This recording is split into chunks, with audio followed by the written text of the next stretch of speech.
नमस्कार जय हिंद दोस्तों, welcome back to the channel. क्या हाल है सारे शेर भाइयों के। तो मारुति ब्रेजा फेसलिफ्ट का बेस मॉडल जो है वो लीक हो चुका है और ऐसे ऐसे अपडेट्स लेकर आया है जिसको सुन के आपको लिटरली मजा आ जाएगा।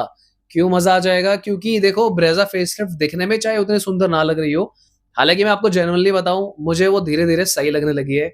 क्योंकि अगर आप लॉजिक देखोगे भाई, एक गाड़ी बाय एनी चांस अगर वो टेढ़ी मेढ़ी हो जाती, यहाँ वहां अपडेट हो जाता उसका, इस गाड़ी की पूरी सेल गिर सकती थी।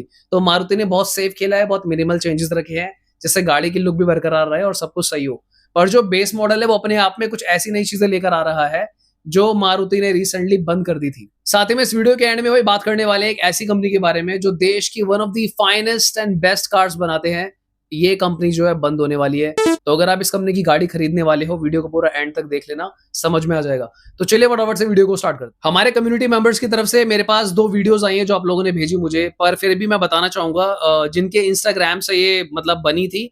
ध्रुव_गैरेज करके एक चैनल है और ऑटो चेन इंडिया करके एक चैनल है। So thank you so much guys, आप लोग अपने एफर्ट डाल रहे हो। You can also check out these people and you can follow them if you want. तो यहाँ पर ब्रेजा एलएक्सआई का जो बेस मॉडल है वो शो कराया है इन ऑटो चेन इंडिया भाई वालों ने। ठीक है, चलो सबसे पहले स्क्रीन की तरफ चलते हैं और देखते हैं कि क्या क्या नया है यहाँ पे। सो अभी स्क्रीन पे आप देख रहे हो base model Maruti Brezza facelift का। ठीक है, यहाँ पे मैं आपको बता दूं कि अच्छी बात यह है कि बेस मॉडल से भी इन लोगों ने जो है टर्बो इंट्रोड्यूस कर दिया है। हालांकि अभी हम लोग मारुति के ऑफिशियल ब्रोशर का वेट कर रहे हैं। ये तो पक्का कंफर्म हो चुका है कि बेस मॉडल में टर्बो आएगा, पर ये कंफर्म नहीं हो पा रहा है कि 1.5 कहीं इन्होंने डिसकंटिन्यू तो नहीं कर दिया है बेस मॉडल से। अगर आप बेस मॉडल का फ्रंट देखते हो, कल भी मैंने डिस्कस करा था, काफी खुला खुला ग्रिल यहाँ पे इन लोगों ने रखा है। अगर आप पूरा ग्रिल का पैटर्न देखोगे, क्योंकि टर्बो के अंदर गाड़ी के एरोडायनामिक्स को मेंटेन करने के लिए ये सब कुछ बढ़िया तरीके से करना पड़ता है। इनफैक्ट जो फॉग लैंप की हाउसिंग है वहां पे भी आपको एयर वेंटिलेशन दिख जाएगा। बेस मॉडल के अंदर आपको हेलोजन प्रोजेक्टर्स मिलेंगे, व्हाइट लाइट्स नहीं आएंगी, एलईडी प्रोजेक्टर्स नहीं है, डीआरएल नहीं है। इनफैक्ट आगे चल के मैं आपको दिखाऊंगा अंडर बॉडी सीएनजी भी ब्रेजा की आ चुकी है, जो ये ध्रुव_गैरेज भाई ने शो किया था। पहले एक बार ये वाला बेस देख लेते हैं। सो यहाँ पे अगर आप गाड़ी के टायर्स देखोगे, यहाँ पे कोई व्हील कैप भी नहीं है, एलॉय व्हील्स भी नहीं है। So this is a confirm base model. अंदर देख के आपको क्लियर हो जाएगा। सबसे बड़ा अपडेट भाई अब यहाँ पे आपको देखने को मिलेगा। ब्रेजा की सेल जब बहुत ज्यादा बढ़ गई थी ना, जब विटारा ब्रेजा न्यू आई थी, तो मारुति उन दिनों स्मार्ट हाइब्रिड बेस मॉडल में दिया करते थे। पर बाद में मारुति ने क्या करा भाई, ये स्मार्ट हाइब्रिड हटा दिया इन लोगों ने बेस मॉडल से। पर इस बेस मॉडल में टर्बो के अंदर आपको दोबारा रियलाइज होगा कि मारुति ने स्मार्ट हाइब्रिड को री इंट्रोड्यूस कर दिया है। अब स्मार्ट हाइब्रिड बेसिकली क्या होता है, को पैसेंजर जो होता है ड्राइवर के साथ वाली सीट के नीचे एक बैटरी रखी होती है। ठीक है, ये जो बैटरी है मतलब स्ट्रॉन्ग हाइब्रिड की तरह नहीं होती है कि आपकी कोई रेंज मिलेगी गाड़ी चलाने के लिए, पर ये क्या करती है, ये एक पावर मेंटेन रखती है।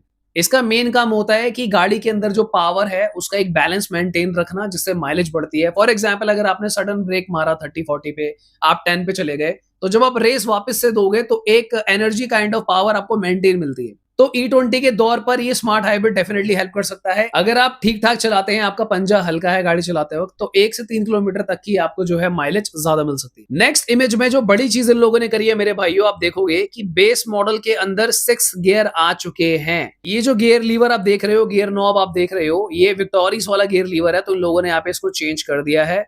तो ये काफी अच्छा इंप्रूवमेंट हो गया। बेस मॉडल में अब आपको 6 गियर देखने को मिल जाएंगे। हालांकि जैसा मैंने बोला कि 1.5 में क्या 6 गियर आए हैं नहीं आए हैं, ये राज अभी तक मारुति ने छुपा रखा है। ये लोग धीरे धीरे जो है पत्ते खोल रहे हैं। नेक्स्ट इमेज में आप लोग देखोगे कि जो इंफोटेनमेंट सिस्टम है वो गायब है। सो ये कंफर्म बेस मॉडल है। बेस मॉडल में स्मार्ट हाइब्रिड आ चुका है, 6 गियर भी आ चुके हैं और टर्बो इंजन भी आ चुका है। अब चलते हैं नेक्स्ट वीडियो में। यहाँ पे आपको सीएनजी की बैजिंग नजर आ जाएगी। ब्रेजा ओपन हो चुकी है और यहाँ पे देखो आप सीएनजी में बूट स्पेस आ चुका है। Under body CNG finally Maruti Brezza में आपको देखने को मिल जाएगी, just like Maruti Victoris. In fact अगर आप रियर बम्पर देखोगे तो यहाँ पर भी इन लोगों ने थोड़ा सा गार्निश लगा रखी है रियर बम्पर पे। तो फेसलिफ्ट क्योंकि करी है तो थोड़े मोड़े चेंजेस भी इन लोगों ने कर दिए हैं। मैं दोस्तों अगर आपको जेन्युइनली बताऊं, जब मारुति ब्रेजा फेसलिफ्ट मैंने फर्स्ट टाइम देखी थी ना, तो उस टाइम पे मैं थोड़ा सा डिसअपॉइंट हुआ था। पर यार वक्त के साथ साथ जैसे जैसे मैं रियलाइज कर रहा हूँ कि इन लोगों ने ना लुक्स में भले ही कम चेंजेस करे हैं, पर फीचर वाइज इन्होंने काफी सारी चीजें ऑलरेडी ऑफर करी हैं। मैं आपको बता दूं, इसके हायर वेरिएंट्स में अब टीपीएमएस भी इंट्रोड्यूस कर दिया है और साथ ही में ब्लाइंड स्पॉट मॉनिटर भी इस बार मारुति ब्रेजा में आ चुका है। अगर हम ध्यान से देखें, पैनोरामिक सनरूफ, जो कि मैं पर्सनली इतना कोई इंपॉर्टेंट फीचर नहीं मानता हूं, उसको हटाकर देखा जाए तो मारुति ने भाई बहुत सारे फीचर्स दे दिए भाई। अंडर बॉडी सीएनजी दे दिया, बेस मॉडल में टर्बो दे दिया, स्मार्ट हाइब्रिड को रीइंट्रोड्यूस कर दिया बेस मॉडल से। अब आपको यहाँ पे 2 इंजन ऑप्शन हो गए, पहले 1 इंजन ऑप्शन आता था, 6 गियर की जो लोग डिमांड कर रहे थे, टर्बो की वजह से वो भी आ चुका है। हालाँकि अभी भी मुझे ऐसा लगता है कि मारुति ने काफ़ी चीज़ें छुपा के रखी हुई हैं। इनफैक्ट दोस्तों पता नहीं मुझे ऐसी फीलिंग क्यों आ रही है कि पहले क्या होता था ना, ब्लैक कलर ये लोग देते नहीं थे वीएक्सआई में, शायद वो हो सकता है इस बार ब्लैक कलर भी ये लोग दे दे। तो काफ़ी सारी नई चीज़ें इन लोगों ने करी है, लेट्स सी कि आने वाले दिनों में क्या होता है। वो कौन-सी कार कंपनी है जो बंद होने वाली है, बहुत अच्छी गाड़ियाँ बनाती है, उसके बारे में बताऊँगा। पर एक चीज़ मैं ब्रेज़ा फेसलिफ्ट के बारे में ऐड करना भूल गया था। अगर आप अभी कोई भी गाड़ी खरीद रहे हो ना मेरे भाई, चाहे आप नेक्सॉन ले रहे हो, 3XO ले रहे हो, वेन्यू ले रहे हो, व्हाट्सोएवर, ठीक है? वो आपकी पर्सनल चॉइस है, क्योंकि कुछ लोग अभी ये बोल रहे हैं कि भाई जब तक ये E20 का मैटर सॉर्ट आउट नहीं होता, we are not buying the cars, हम गाड़ी नहीं खरीदेंगे। तो वो आपकी चॉइस है, मैं ये नहीं बोल रहा आप जाके कोई भी गाड़ी खरीदो, चाहे ब्रेज़ा भी मत लो, आपकी मर्ज़ी है। पर अगर आप कोई भी गाड़ी लेने की प्लानिंग कर रहे हो, आई हाइली रिकमेंड कि आप एक बार ब्रेज़ा फेसलिफ्ट को चलाकर ज़रूर देख लेना और एक बार वेट कर लो, इंतज़ार कर लो कि क्या आ रहा है यहाँ पे। इंटरनेट पे एक नई चीज़ मैंने पढ़ी है जो आपने भी कहीं नहीं सुनी होगी, वो ये है कि शायद मारुति ने जो ब्रेज़ा का 1 लीटर इंजन है इसको रीट्यून करा है और इसकी जो पावर है 107 या 108 बीएचपी कर दी है और 170 न्यूटन मीटर टॉर्क इन लोगों ने कर दिया है। अगर तो ये न्यूज़ रियल है तो भाई ये गाड़ी लिटरली तबाही होने वाली है, क्योंकि 107-8 बीएचपी सुनने में भले ही आपको कम लग रहा हो, और दोस्तों this is a TGDI engine, तो डायरेक्ट इंजेक्शन इंजन के साथ अगर इतनी पावर भी मिलती है, 170 न्यूटन मीटर टॉर्क, भाई मैं आपको लिटरली बता रहा हूँ, ये 190 से 200 पहुंचेगी ब्रेज़ा और रॉकेट बन जाएगी। तो अगर आप रुक सकते हो, चेकआउट करना चाहो तो कर सकते हो, क्योंकि इनका जो टॉप एडिशन है, जहां पर एक भाई ने कमेंट किया था कि बड़ी वाली ब्रेज़ा लिपस्टिक लगा के आ रही है, क्योंकि उसकी फ्रंट ग्रिल जो है वो रेड कर दी इन लोगों ने। तो उसमें भी हो सकता है ये लोग कुछ नई चीजें इंट्रोड्यूस करें। सब्सक्राइब करके रखो, मैं सारे फीचर और वेरिएंट्स वगैरह आप लोगों से टाइमली शेयर करता रहूंगा। नेक्स्ट बात करते हैं उस कंपनी की यार, जिसकी एक लेगेसी थी, मेरे पास खुद उस कंपनी की गाड़ी थी, मैंने 7-8 साल वो गाड़ी चलाई है, एंड दैट वाज वॉक्सवैगन पोलो। मैं इंतजार करता रहा कि कभी वॉक्सवैगन की कॉम्पैक्ट एसयूवी आएगी, तो उन दिनों नहीं आई, सो हार के मैंने कुछ सालों पहले ब्रेजा ले ली थी। उसका रीजन ये था कि मैं दोबारा 1200 सीसी की गाड़ी लेना नहीं चाहता था और 1500 सीसी उस टाइम पे कोई ऑफर मुझे कर नहीं रहा था, और मैं दोबारा से मतलब सेम इंजन क्यों चलाता, सो आई नीडेड अपग्रेड, तो इसलिए मैंने उस टाइम पे ब्रेजा ले ली थी। वॉक्सवैगन स्कोडा, भाई ये लोग ऑलमोस्ट बंद होने की कगार पे हैं। बुरी बात ये है कि शायद आपको स्कोडा वॉक्सवैगन के लोगो ना दिखे, क्योंकि जेएसडब्ल्यू जो है इसको मेजॉरिटी ऑफ द स्टेक्स इस कंपनी के इंडिया में लेने की प्लानिंग कर रहे हैं।